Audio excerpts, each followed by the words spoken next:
2025 Grand Slam Tour in Weissenhaus, Germany. Vincent has been flawless in this tournament, eliminating Magnus Carlsen in the previous round. He now takes on Fabi, who has also played brilliant chess. Vincent opens the game with c4, and the queen attacks the pawn on h7. Now, Fabi has a few ways to defend against it. One is knight g6, but he opts for knight to f6. With this move, he is actually defending the pawn on h7, but when Vincent pushes his b pawn, he can take the knight and then take the pawn on h7. Let's see if Vincent Keymer does that. You can see that in the opening stage itself, players are taking 3 to 5 minutes for their moves. Knight comes out to f3.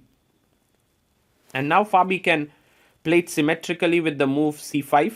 That seems fine. But he plays pawn to b6. And his idea here is to activate the bishop down the diagonal. And now Vincent pushes his pawn to b4. As we mentioned, he has a devious threat in his mind, which is to take on f6 and take on h7. Caruana pushes his pawn to c5 here, and he ignores that threat because guess if you take here, pawn takes, then the queen is still open, which is why Vincent plays this very nice move bishop e5. I love it because in a way he's attacking the queen and forcing the pawn to come up to d6 and will now take on f6. In this way, you will see that the queen is limited by the pawns here. So very interesting decision here. Pawn takes bishop. And now he can go and snatch the pawn on h7. And that's what Vincent does. He takes it on h7. And Caruana brings his knight out to g6. So black has counterplay here for the missing pawn. But for now, just e3. Vincent is okay to give up his pawn here on c5, on b4. And Caruana takes it. The main problem that black faces is the bishop here. You can see that it's very, very passive. It's not at all doing much. And Fabi should really try to activate it. Maybe a move like d5 here makes a lot of sense. Just to activate and to do something more forcing in nature. But he plays this move rook c5, which is a bit weird because if you think about it, what is he trying to do? He's trying to go to a5 and put pressure on a2 maybe. That's his idea. But it's time consuming. And maybe it doesn't really help. So knight to g3, Vincent just continues his development. And he's going next to short castle here.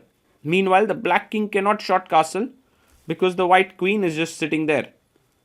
Queen to c7 played. And now he pushes his pawn to d4. The rook has to move away and Fabi plays the rook to a5, attacking the pawn on a2.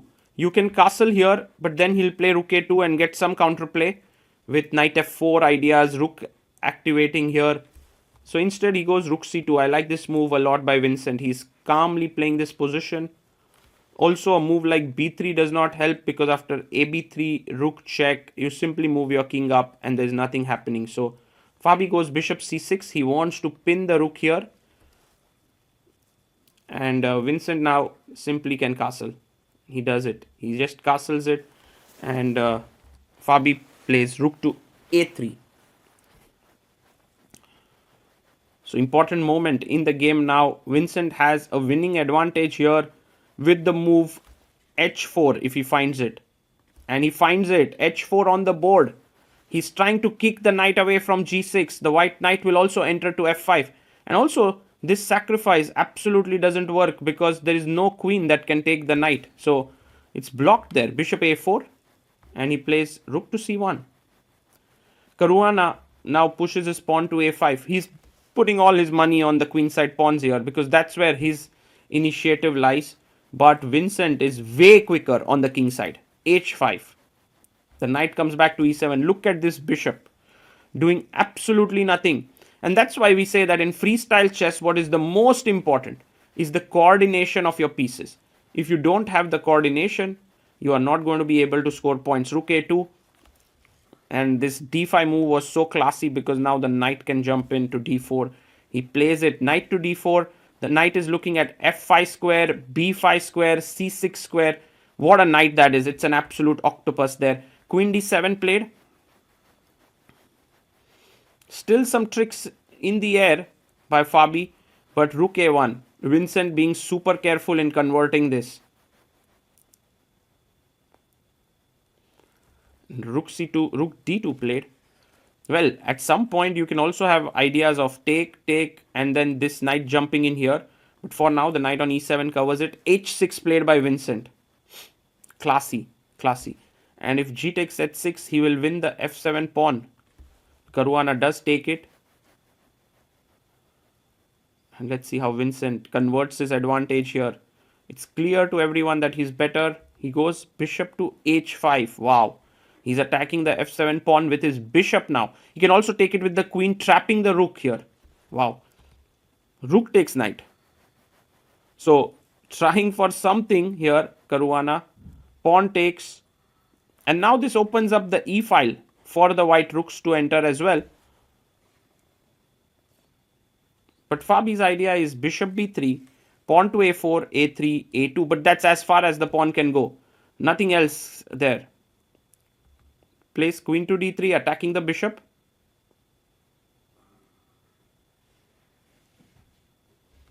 a4.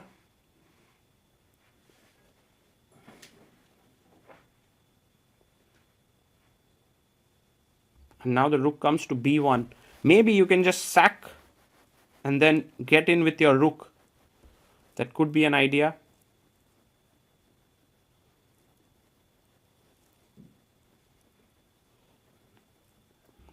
The knight goes to c8.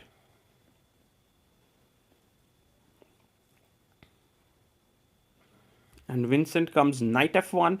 He's coming in with his knight. He's actually not even trying to sacrifice any material. He just wants to get this going. So b5 by Fabi, trying to create some counterplay for himself. Vincent takes the pawn, cb5. If now bishop d5, you have rook takes b4. And this is great. So he goes queen to c7.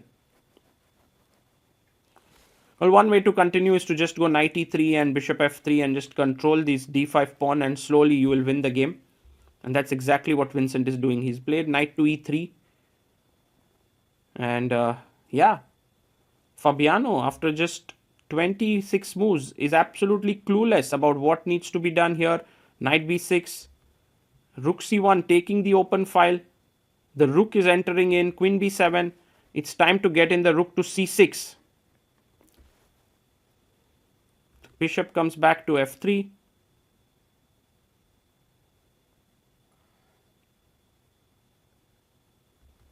Pawn to f5. He pushes the pawn forward. And knight takes f5 is possible. He takes with the queen here. And finally, Caruana has managed to get his bishop into the game through bishop g7 on the 29th move. But it's not going to help in any way. Vincent is looking for his move. He goes queen f4. I like this move. Defending the d4 pawn and attacking the d6 pawn here. Bishop has to go back to f8. That's a sad move to make. And now the rook comes to c6. It's attacking the knight. It's also attacking the pawn. And there's nothing moving here for Caruana. He is completely lost. He pushes his pawn to a3. Hoping for some miracle to happen. Vincent takes on d6. And his point is that if you take on d6 here, queen takes. If queen d7, the b6 knight is hanging. And if knight d7, then just queen takes b4, b3, a3. Everything is hanging here. So knight d7 played. And now he brings his rook to a6. And resignation there by Caruana.